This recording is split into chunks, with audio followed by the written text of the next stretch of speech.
the two things that drive technology. How can I kill people or how can I have sex with it? Those are the two things that drive technology. Solid motivation right there.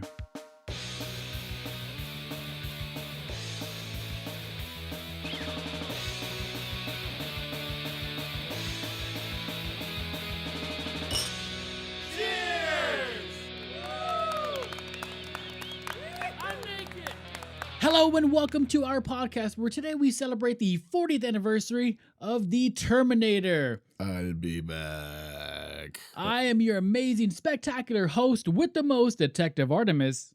And my name is Ben Cleaver, actor, comedian, writer, and lover of movies. You know, I don't just watch movies when I'm about to do a podcast on one. Sometimes I watch movies for fun. Can you just wrap this up, please? I got somewhere to be. I hate you. All right, well, this is Drink to a Decade. Drinks. Cheers. That's some fine turpentine. Beautiful mouth noises. Now, as a fair warning for folks, there are going to be a lot of Arnold Schwarzenegger impersonations throughout this episode, so I hope you don't mind. And if not, I really don't care. I used to see you. I used to see you. Dude, let me tell you what, real quick off the top. Okay. You remember when we did an episode on the Batman movies? Of course. I went back and watched them all, and I watched Batman and Robin, and oh no, it's so bad. It's so bad. But We covered this in the other episode, but the puns, the ice pun, it's so bad. It's every just line bad. he says is a pun. And I don't know if you watched, there's a docuseries on Vice. Vice is apparently doing all the docuseries now. They're like 6-episode miniseries documentaries. And they did one on the Batman franchise, and they go from Adam West through the Christopher Nolan trilogy. And then they talk a little bit about after that. Obviously, we covered it way better than they did. It's true. We were much more thorough because we went all the way back to the 40s. There's like a 3-hour combination of episodes with us. It was magnificent. If you're ever on a road trip, put that shit on. You're welcome. And just, the trip will fly by, and you'll be slightly horny at the end of it. Slightly? Try again. Okay. Anyway, but it's really, if Vice is putting out some great stuff, they did one called Who Killed WCW. I watch a lot of Dark Side of the Ring. Yeah, and that's another one that they did as well. So they did 2 different docuseries on pro wrestling. But I used to be a big WCW fan back in the day, so okay. I really appreciated that one, and it was the whole story of Eric Bischoff basically launching it into the stratosphere and beating WWF, which later became WWE. And then Vince Russo coming in. That whole thing. Oh God, bro. God, that was a disaster, really. So Terminator, Ben, what are some of your earliest memories of Terminator? Well, this is really interesting, actually, because I was talking to you about this before we started recording the podcast, because little do our audience know that we actually exist outside of these audio recordings. I don't. No, you appear magically in my home randomly, and you're like, record this podcast with me or I will eat your soul. You have to rub the whiskey bottle, and I appear out of it. You appear out of it, and it smells. Anyway, you bitch. You bitch. But I was not, I grew up in, I don't want to make this sound like I was Mormon or something or Amish, but I did grow up in a somewhat, a fairly religious household. So I was not allowed to watch rated R movies when I was a kid, which is understandable. You're not supposed to watch, technically you're not supposed to watch them until you're 17. Sure. And I remember, I think I was 13 or something the first time I watched a rated R movie. I was younger than 17. And it was Varsity Blues. Oh, okay, yeah. Nothing like James Vanderbeek covered in whipped cream, right? No, that was that wasn't James Vanderbeek. That was the girl. Oh, I'm thinking of a fucking. You're thinking of Not Another Teen movie when Chris Evans was covered in whipped cream. There we go. That's the vision I want. And by the way, that movie is so good. Not Another Teen movie. Yeah, it's so good. Anyway. Terminator. So I was not allowed to watch rated R movies growing up. So I didn't see Terminator until I was in my, I think early 20s. So like 40 years ago? Yeah, like 45 years ago. I think I was 28. No. Fun fact though, I was born in 1984, so I am 40 now. Yeah, we mentioned this last time. We got to do an episode on you. This is Ben. Your This whole has life. been my whole life. He's just Ben. I'm just Ben, and I am Benuff. I can feel your Benergy. Indeed. I've got the I am Knuff sweatshirt or pullover. I would love to see that when we stop recording. I will show it to you. But I need you to wear nothing but that sweater. I want you to draw me wearing that sweater. And only that It's going to get foggy in here. So I actually saw Terminator 2 first. Okay. Terminator 2 was my first interaction with the Terminator franchise. And then I went back and watched Terminator, which was a bad move because once you see Terminator 2 and then you go back and watch the first one, you're like, what is this shit? Like it's, and that was another thing we did talk about this. We did a podcast, my other podcast, which is The Con Guy, shameless plug. Terrible. theconguy.com. But we did our 40th anniversary movies, right? Okay. And so Terminator was one of the ones we talked about, and Danae, one of my co-hosts, was talking about how she and her brother grew up watching Terminator 2, and then they would talk to people about the Terminator, and they're like, yeah, the Terminator, the bad guy. And she was like, what are you talking about? He saved John Connor like 100 times, you know? And then you go back and you're like, oh yeah, he's the bad guy in the first movie, and he's the good guy in the second movie. But the T-1000 is also a Terminator, so it makes sense. But earliest memory has to be, I think 400 years ago when I was in my early 20s, and I think it was in college, and my buddy John had grown up like watching Terminator, and his parents didn't care. And so he's like, you've never seen Terminator? I was like, so I think he showed me T2 originally. That might've been when we were still in high school. And then in college, we went to college together, and he's like, let's watch Terminator. And upon first viewing, as an early 20s something, you're like, what the fuck is this? You know, because I grew up in the era of a great movie era of the late 90s, early 2000s, you know, and special effects. I think they tried. I think now a lot of times with special effects, you either get top of the line or the lowest bidder. Yeah, not everyone can be Stan Winston. Right. And, you know, when you're talking about CGI, of course, Stan Winston, great practical special effects. That man is a deity, in my personal opinion. Who worked on this movie too. Yeah. But again, it was like, you know, James Cameron was a truck driver, wrote this on the road, like while he was driving a truck, which is why there's so much semi-truck imagery. You better save this trivia for this trivia segment, sir. Shit. Sorry. I mean, who's James Cameron? I thought he was a scuba diver who went to the Marinara Trench. Yeah, he went to the Marinara Trench. Delicious. So anyway, so it was low budget, you know, and the visual effects for the time were good. Very good. For sure. Stan Winston, obviously pioneer in that field. And, but you know, it looks janky and there's the whole scene where the gas truck blows up and the Terminator skin burns off, and they're like, oh yes, he's finally dead. And then he comes walking out, the robot comes like clankety clank walking out, and it's stop motion animation or whatever. And it just looks janky, and they run into the building. And then there's the scene, which would have been awesome at the time. If I was a teenager in 1984 watching this in the movie theater, and the stop motion, they superimposed the robot in the hallway while they're closing the door on it while he's approaching, that would have been terrifying. But after seeing something like Terminator 2 and Jurassic Park, and even like The Mummy and stuff like that came later on with these great visual effects. And let me tell you what, the visual effects in The Mummy are not the best, but they hold up really well. Just like Starship Troopers. Still holds up. Dude, Starship Troopers is so, like, the visual effects so good. Remind me on another show to tell you about my my rivalry with Casper Van Dien. no, not Casper Van Dien, with Jake Busey. There we go. I have a rivalry with Jake Busey. like an actual rivalry. Kind of, but it's more funny than nothing. Okay. But there's like a long story to it. But we'll talk about that on another show. Okay. Anyway, so where did I go from there? Oh, Starship Troopers. That's why I thought of Garrett Busey or of Jake Busey. So yeah, that's my earliest memory.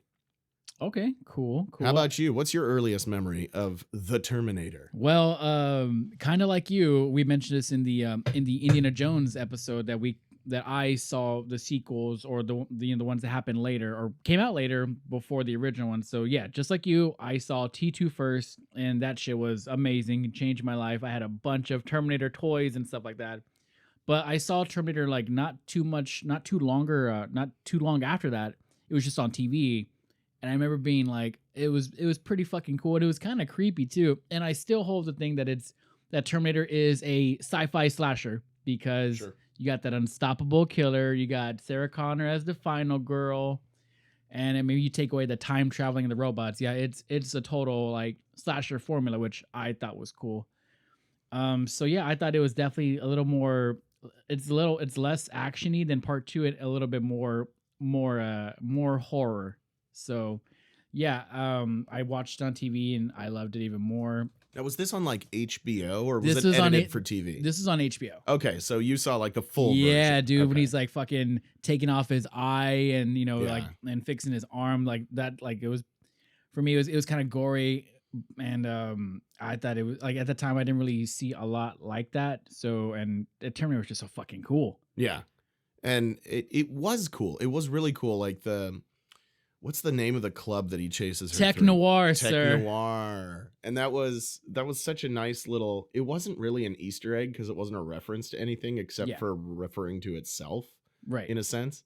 But that was really cool. I'd love to set up a pop-up bar called Tech Noir. I've been wanting to name something Tech Noir. Like it's just so cool. And it's pretty much supposed to be like that type of genre in movies where it's like, like Blade Runner, Right. It's like just like neo-futuristic but Yeah. like noir. So yeah, I think that's a super cool name. That's really cool. And those are great films. And there is a little bit of a tech noir aspect to the Terminator, but I think you're absolutely right. Like this is less of an action film, more of a thriller slasher, semi-horror. Yeah. Like it's not, I wouldn't call it straight up horror, but it's definitely thriller slasher semi-horror. Yeah, and then he goes in there and fucking like into the police department, just murders everybody. Oh yeah. Well, and that's where we get the line, "I'll be back." I'll come back. Does he say "I'll come back"? No, that Oh. was a little bit of trivia, but he was supposed to say that, but Arnold was like, "Nah, I'm gonna do. I'll be back,"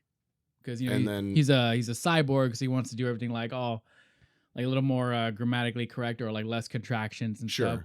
But then he was like, "No, I think this sounds more natural," so he did it. I'll and be back. We got that line. And it's a bit more of a throwaway than we give it in hindsight, but I think he did repeat it in T2 in a much more emphasized way. Yeah, The "I'll be back," because in this he's like, "I'm here to see Sarah Connor," or whatever. I'm a friend of Sarah I'm Connor. a friend of Sarah Connor, and the guy's like, "Oh well," She's about to make a this- statement right now. You Yeah. gotta wait. and he just goes, "I'll be back," and he like turns around, goes out, and then he drives a car Yeah. into the police station, kills the guy, and Kills all the policemen, including Lance Henriksen. oh no. Yes, so that was one of my earliest memories. Do you have any? I mean, there's a lot of cool scenes to pick from, but what are some of your favorite scenes or moments or lines? I mean, really, honestly, the scene that I hate the most is also kind of my favorite. Like when the truck explodes and he comes out and he's just the robot, all his skin is burned Oh, yeah, off. okay. It's so intense, and that's when you see the Terminator, as The he is. endoskeleton, sir. Yeah. And I mean, that's just intense. They're being chased by a murderous robot with glowing red eyes. Now it gets scary. Right. And of course, Arnold Schwarzenegger, this was when he was rising to stardom. Yeah, he was like doing Conan at the same time. Yeah. And of course, in Conan, they dubbed his voice. Really? Yeah. They dubbed his voice with an actor's voice who spoke proper English to not to be too indelicate. I haven't seen Conan in like decades, dude. Yeah. Okay, I'm gonna have to rewatch that one. If I recall correctly, unless there is an alternate version, but Or Arnold like redubs over it. yeah, or they just have the original. I don't know, but as I recall, they dubbed his voiceover. I could be completely wrong, and I'll get ripped apart on the internet. But whatever. Hey, that's what the comment section is for. How's it going, Reddit? Anyway, I love Reddit, by the way. I am of the opinion, tiny little rabbit trail, you could get the equivalent of a college degree for free on Reddit. Yeah. You just have to know where to look. For sure. That's how I learned how to give myself a colonoscopy. And it's a good skill to have. What skill? Colonoscopy. Oh yeah, it's more of a fun thing, really. It's not for any health reasons. I just enjoy it. Fair enough. Can't say I'm in that club with you. Anyway, so yeah.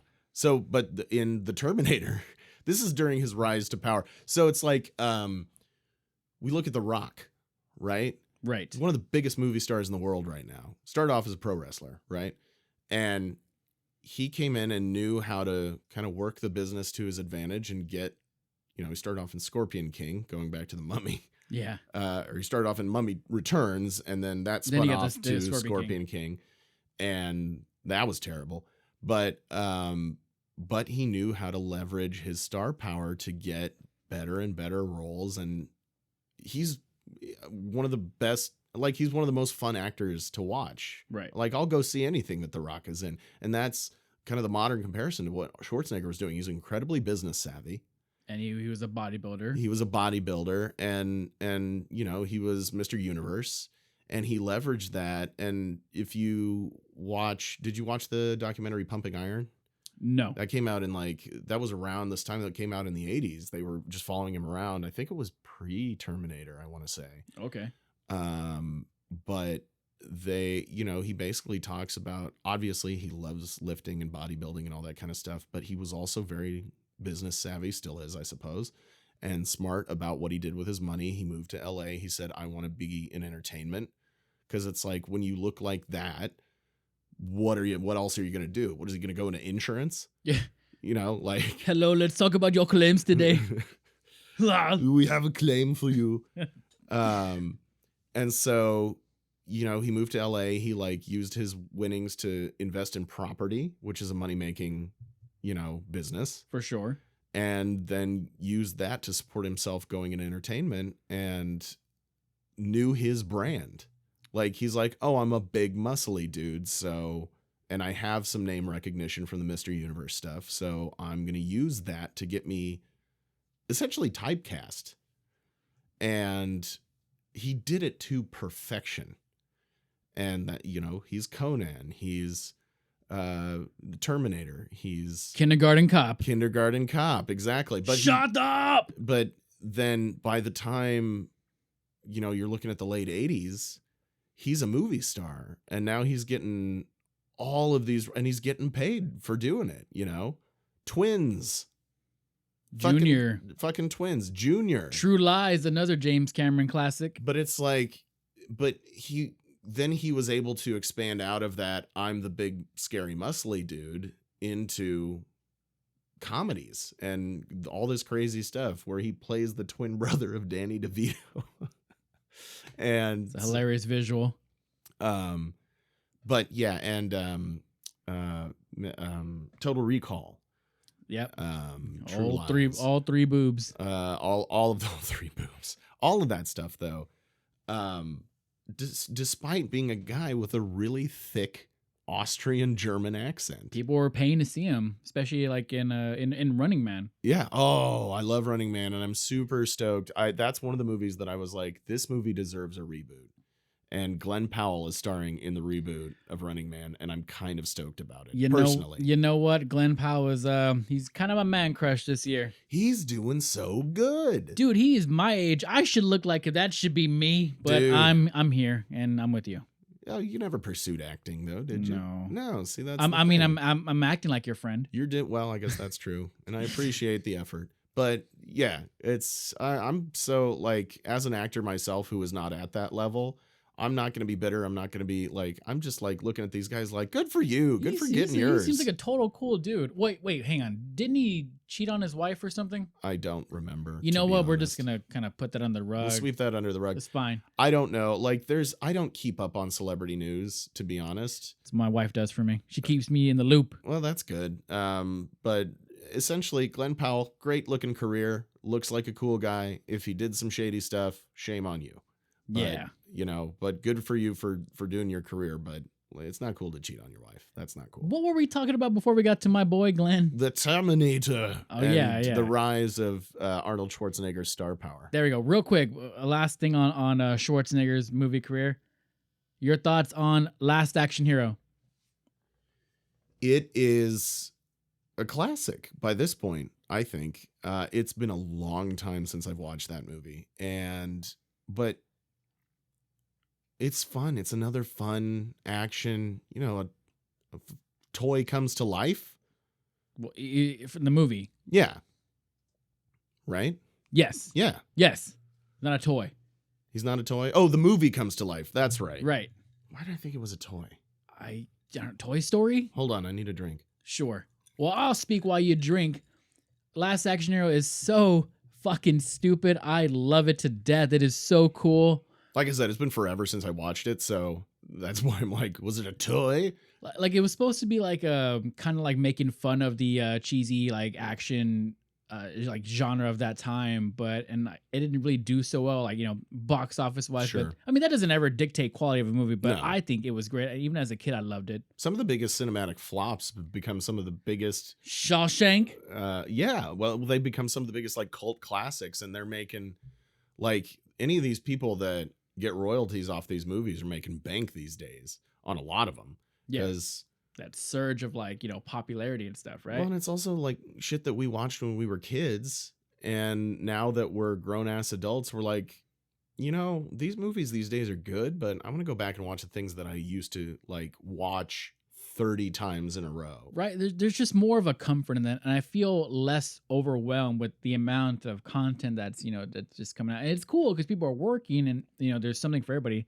But for me, I'm like, fuck, man, I gotta watch this show, I gotta watch that show. I'm like, I'm just gonna watch fucking Michael Keaton Batman for the 800th time, Right? Real quick, Well, I mean, that's the thing. It's like, by the way, at work last night, we after we closed and we're doing the closing up stuff, they play music, and they played, what is it, Party Time by Prince from Batman. Yeah. And it just starts with, gentlemen, let's broaden our minds. Anyway, that was just a nice little Batman 89 reference. I was like, play Bat Dance next. Anyway. that movie is so timeless. Like it's so like vague on like what sort of timeline, like what year it is until, Right. and then you hear Prince like, oh, it's the fucking 80s. Yeah. Well, and that was part of the idea of Batman too, is like they didn't want it to like exist in a certain decade. Yeah, and I love that. It was kind of Like 40s, but Yeah. also kind of 80s. It was kind of amorphous.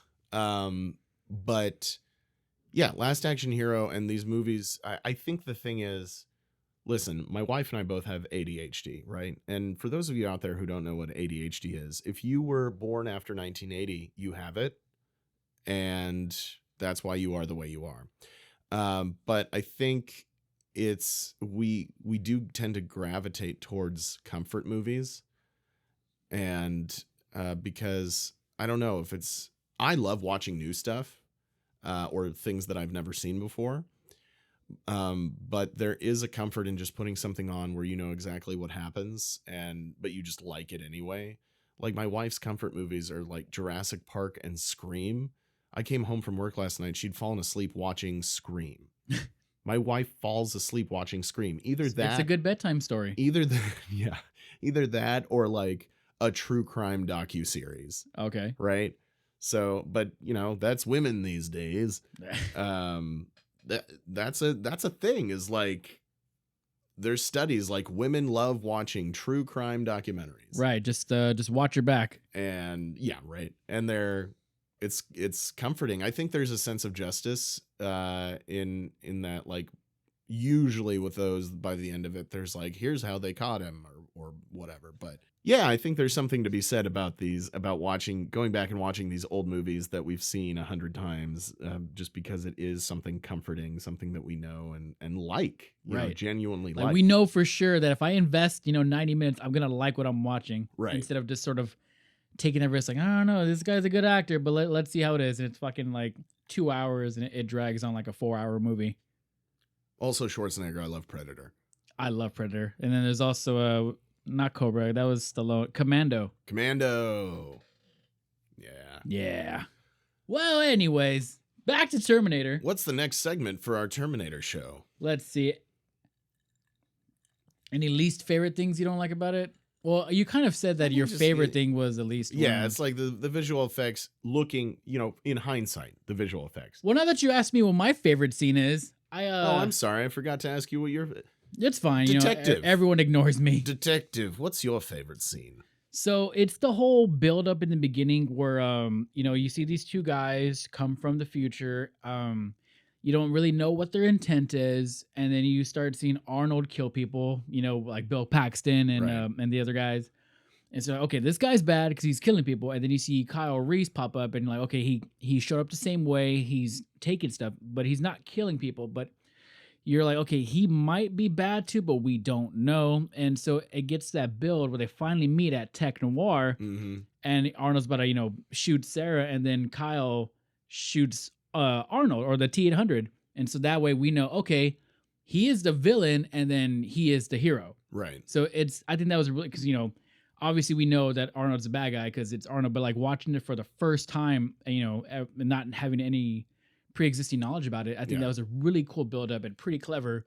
And then in part 2, they even take it up a notch because then you have the bad guy who's dressed as a police officer who's supposed to be the good guy, and you have Arnold come back who was the bad guy in the first movie, and they flip it. Right. When they get to the where Sarah's at the institute. Right. And then you see him have that clash off, and then the roles are reversed. So I think that was pretty fucking brilliant on Cameron and all the crew's part on that. Yeah. So that's my favorite thing about it. Well, I think that I think that's really great, and I think that was a really effective way of making a good sequel. And T2 is one of the few sequels out there that's actually, in my opinion, superior to the first film. I am inclined to agree, and it belongs in that very special category with sequels that are better than the first ones. We've heard this ad nauseum, but Dark Knight, Aliens, another James Cameron movie, Godfather 2, etc., etc. Empire, obviously. Empire Strikes Back. Yeah, I was just about to say that. One thing I do like about this movie is that the first thing you see is, the post-apocalyptic world, and it says it is 2029, which is 5 years from now. So we got 5 more years to like live our lives before the end of the world. So I thought that was kind of funny because 84, you're like, 2029, there's a long way, but we're pretty close now. Yeah, 45 years in the future. Yeah. As far as we've got robots and shit like Osimo and all that kind of stuff. And now, how close do you think we are to actually like banging these robots or androids or cyborgs? Because there are differences. Okay, sex robots. I've seen stuff online where they've got like these still very uncanny valley, but like these lifelike robots and like these hot chick robots that like talk to you and stuff, and I'm like, they've got to be making they got to be fucking these things. They've absolutely got to be fucking these things, right? That's where every idea starts. Like, how can I fuck this thing? How can I have sex with this? It's like the two things that drive technology. How can I kill people, or how can I have sex with it? Those are the two things that drive technology. Solid motivation right there. Now, what you're telling me is that we need to take a trip to Japan specifically for some R&D. Listen, it's not cheating if it's with a robot, right? Yeah, I don't think there's any actual rules in that. We're both married men. The Bible says nothing about robots. Or dinosaurs, but that's okay. Oh, jeez. Yeah, banging robots. Anyway... Yeah, I got nowhere to go from there. I was going to say something about, remember that sex scene in Terminator? But there was a sex scene in Terminator, but it wasn't with a robot. No. I guess we could talk about that too, where Kyle goes back in time to fuck his best friend's leader's mom. Yeah. Yeah. Yeah. What a friend. He's like, So- he even tells like, I've loved you like since I first saw you and all that. So I'm like, okay. And now you have that time paradox with any time traveling movies where was Kyle always the dad, or like when he went back in time, he made a new timeline, because if he Right. didn't go back in time, then it would be that guy who stood her up, Right. Well, which was the voice of James Cameron, by the way. Oh, okay. That was him on the Right. answer machine. But anywho, like, yeah, so John Connor was going to be born regardless. As to who his father was, I don't know. I Yeah. mean, maybe now since Kyle did it, it's gonna be. It's just a Kyle. perpetual. Yeah. Yeah. That's an interesting concept. It's the Back to the Future 2 thing, the new timeline / Right. You know, did Kyle Reese? Kyle Reese, like Yeah. Reese's Pieces. Did Kyle Reese come back from the prime timeline and create a secondary timeline where he is John Connor's father?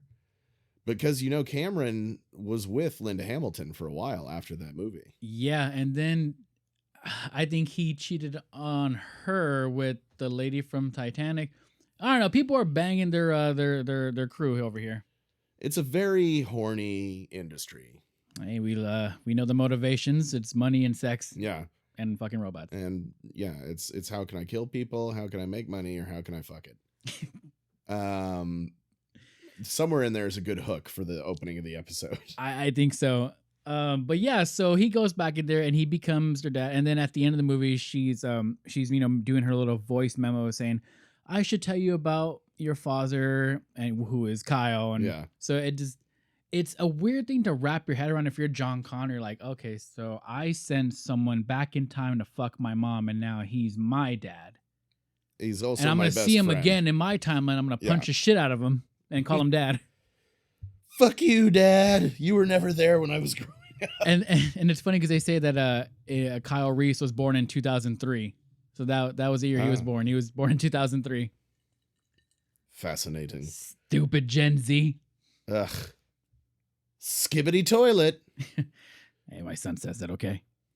Your son says that? I don't know what it means, but... I don't know. Nobody knows what it means. I think it's just one of those things where they're like, let's say this. Right. Like how people are like, YOLO. Well, that means you only live once. Well, you die once. You live every day. Hey, that's a great interpretation. I like that. You're welcome. Anywho, another thing I noticed too is at the end of the movie. Well, before I get to that, I love where he rises out of the fiery truck, Mm-hmm. and you think, oh, okay, like he's dead. Obviously, we know now that they're never dead the first time. Right. But you see that, oh, he comes back from the fire. That was a cool shot. And then also in the factory or whatever, where he gets cut in half, and you're like, oh, he gets blown up. And like, oh, he's dead. And he comes back again. Right. When he's crawling in the factory trying to kill her, it reminds me of, you ever see Child's Play 2 or Chucky 2? Oh, They're in the yeah. factory and he's kind of crawling at him like that. Right.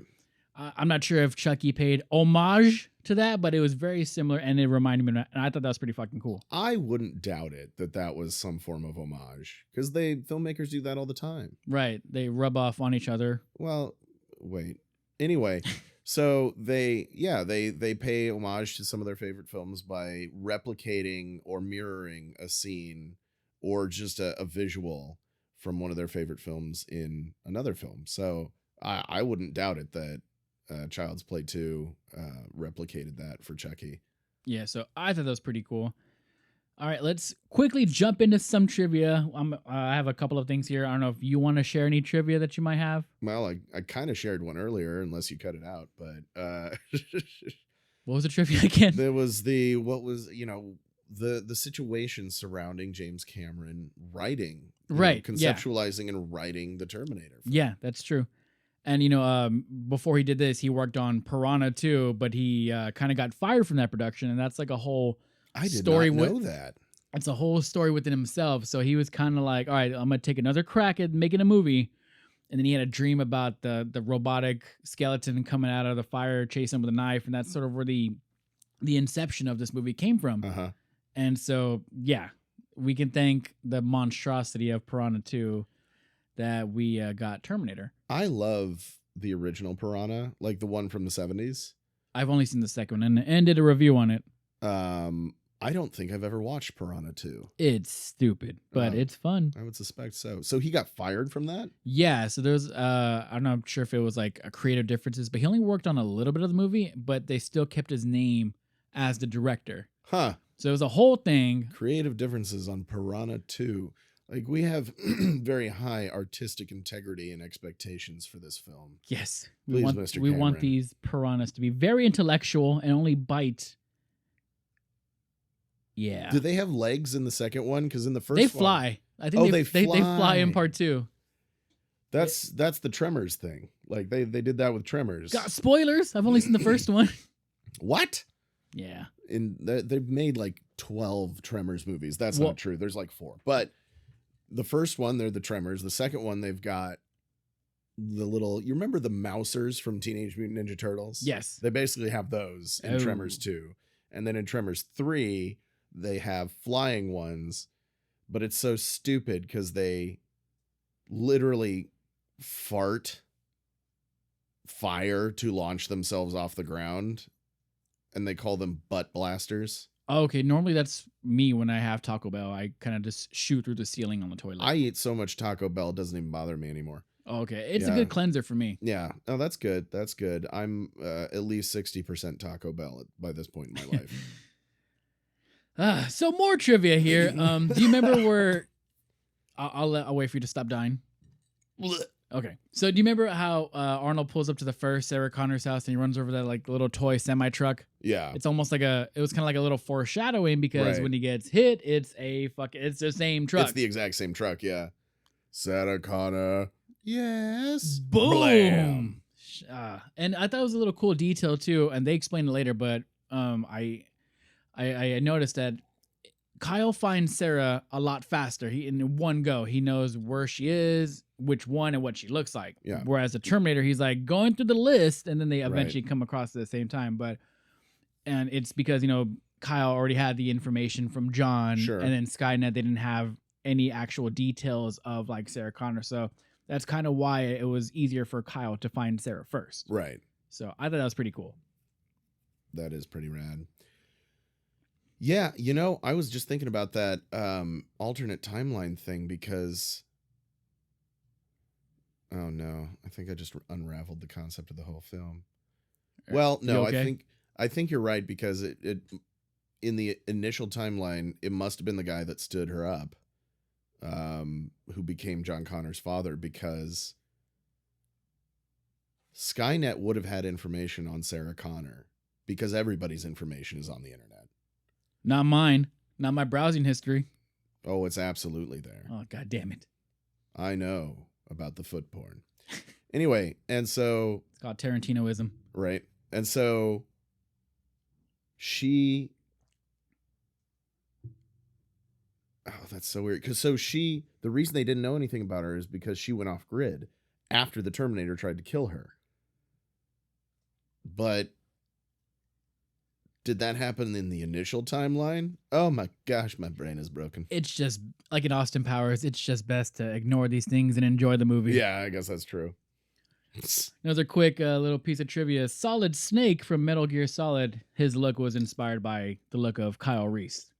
Ah, okay, that makes sense. Like when they're in the where they show him in the in his timeline where he has like the little headset and stuff like that. So that's where was it Kojima got the look from it. Okay, yeah. So that's pretty cool. And they also did like a bunch of guerrilla filmmaking, so avoiding things like permits and stuff like that. So that was pretty cool.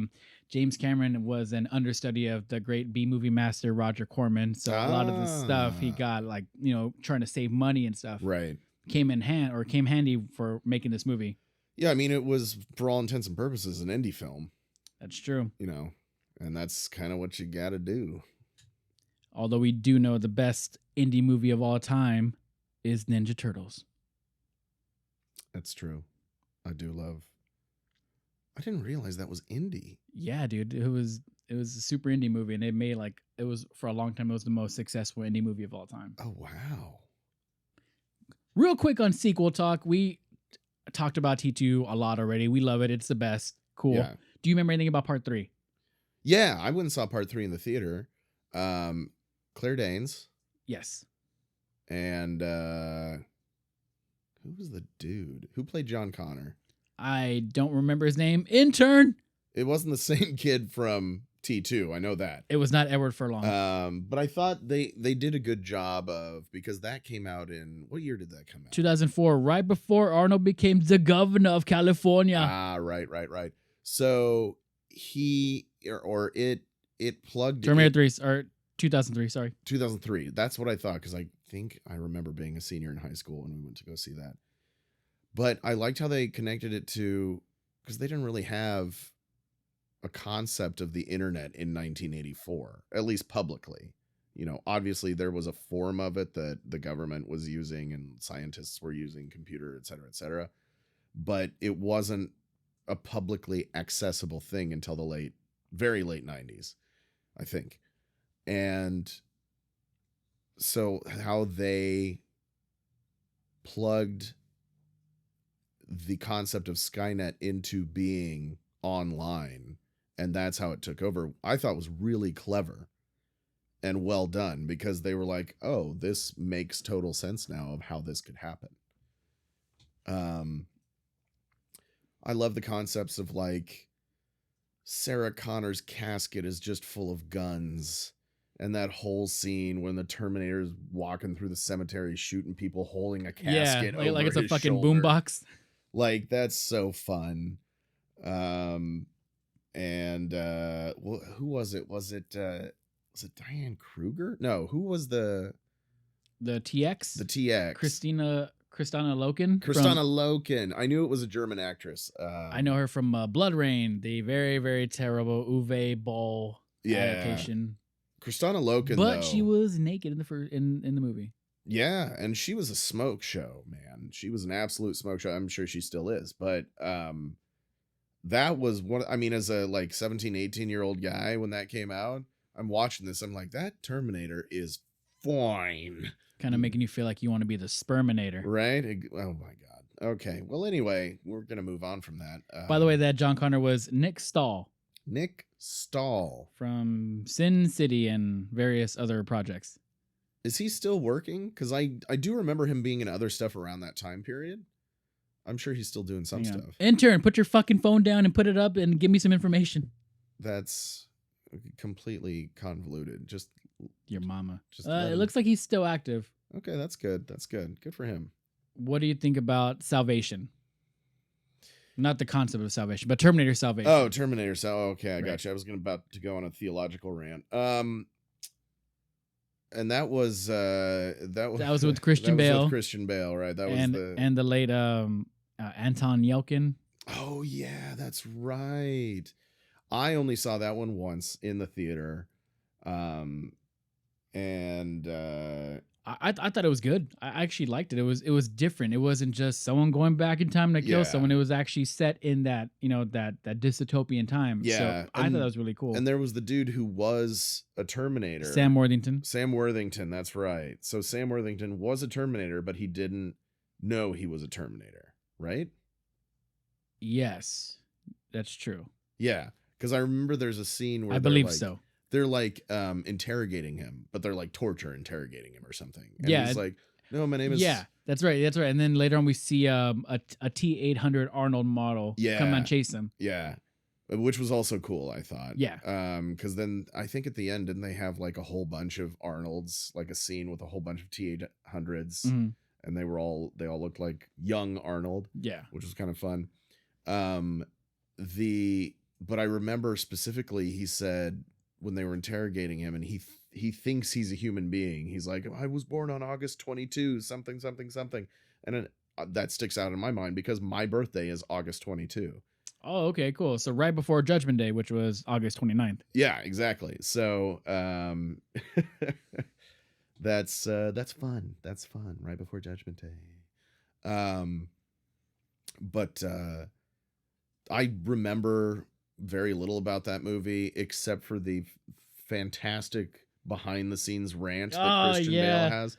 And let me tell you this, he got a lot of flack for that right at the beginning, but as an actor and a performer and understanding how things work on set and listening to what he says to the guy and hearing a little bit of the backstory, it was like this guy kept making noise. He had asked him politely to stop, and the guy was kind of like, "Fuck you, I'm doing my job." Yeah. To Christian Bale. And And this, yeah. finally, they're trying to work on a scene, and Christian just loses it. And he's like, fuck you. I told you to be quiet. You're always walking around like, ah, da da da da. And then, then the guy's like, oh, I'm sorry. He's like, don't be sorry. Be professional. That is the key to it. Don't be sorry. Be professional. He's not yelling at him just to be a mean guy. Yeah, he's in a mindset. He's literally like, be a professional when you're working on a professional set. Yeah. And so I actually, again, when that came out, everybody was like, oh my God, Christian Bale, he's such a mean guy. I'm like, no, he's not. He's a professional actor, perhaps a little over the top. A little intense, yeah. A little intense, but very understandable as to why he lost it, especially understanding that this was not the first interaction between these two. I always think of the little Family Guy skit where Peter, he's talking to Peter. Oh yeah. That was good. But yes, I think that's probably the thing that people remember most about Salvation is the Christian Bale rant. Yeah. Legendary. Did you ever watch Genesis? Where John Connor ends up being the bad guy? The answer is no. Less said about the movie's better. That movie was fucking terrible. No, I remember I did Poor not. Amelia Clark. She was in that movie. That's right. Because she plays Sarah Connor, right? Yeah. Yeah, no, I specifically remember I did not see that movie because by that point I was like, what about Sarah Connor Chronicles? Oh, yeah, I forgot all about that, dude. Remember that? Yeah. That had Summer Glau. Lena Headey from Lena Headey. Lena Headey and Summer Glau. Which that's a fucking team up. Like, damn, that's some. I mean, other than they're both very beautiful actresses, they're great actresses, very talented actresses, and what did that show last? A couple of seasons, 2 seasons. Yeah.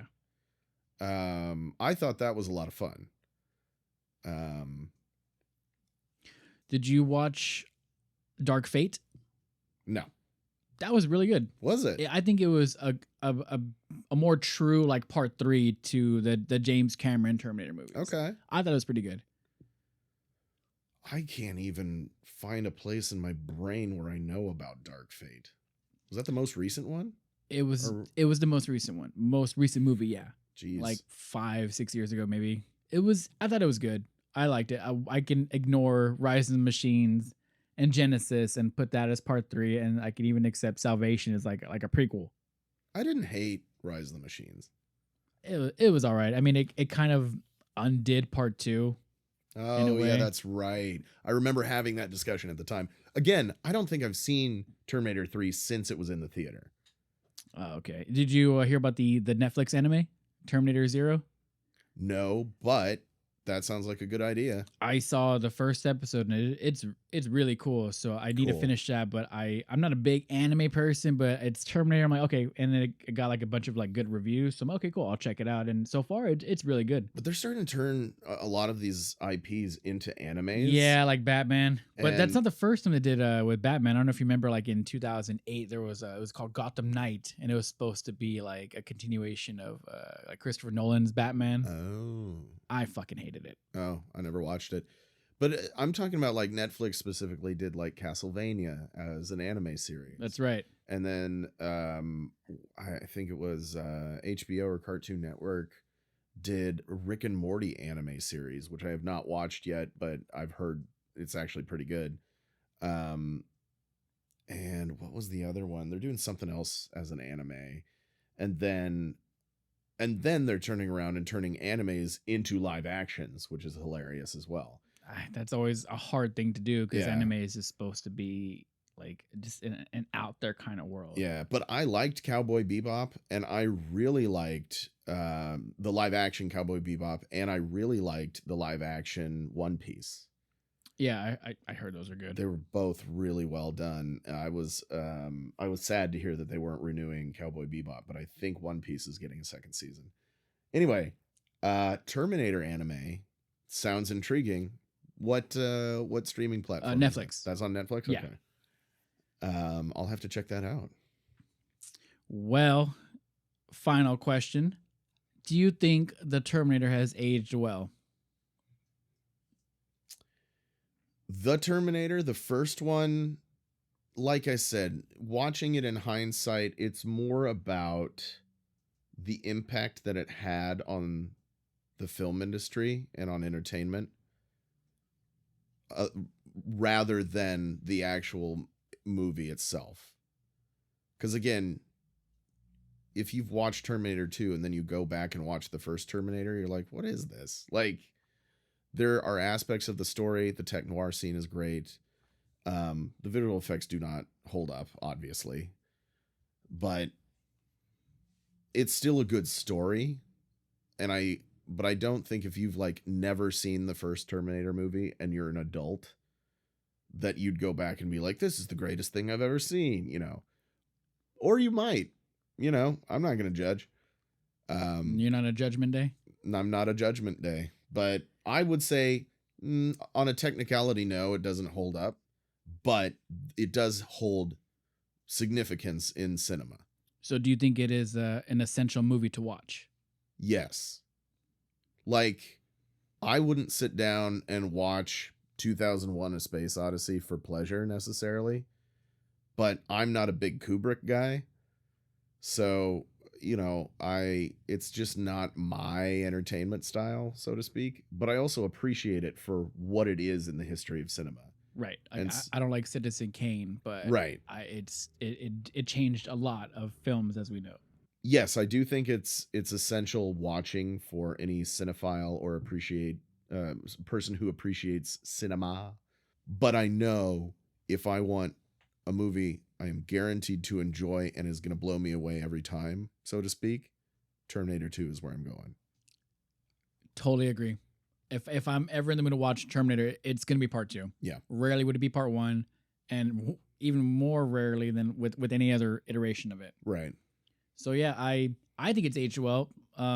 Special effects, sure, but it's from the 80s, so, and it was a low budget movie, so I think they did really well with what they got. Yeah. And like you said, if you're watching T2 first and then going back to it, yeah, it is kind of a downgrade, but budgetary reasons. But I think as a story, and like you mentioned, the cultural impact, yeah, I think it has aged well, and it's absolutely an essential for sci-fi. Oh yeah. Film, even horror. So I think it aged well. Yeah, no, I agree. I would agree with that. I always give these vague two-piece answers. Has it aged well? Special effects, no. Story-wise, sure. Which is it, man? Pick one. No, I want it all. All right, well, I think that's going to wrap it up for us this time. Thank you to James Cameron and all crew to make one of the greatest, most well-known franchises of all time, The Terminator. Here is to your 40th anniversary. Cheers. Cheers. And cheers to you, gentlemen. I appreciate you liking my Terminator movie. My pee is on fire. What? And it's just me? Okay. All right, well, once again, thank you for watching or listening. Make sure you hit a thumbs up, comment, correct us on anything, or if there's any moments you like that we didn't talk about, please feel free to do so. It is a safe space. There is no Judgment Day here.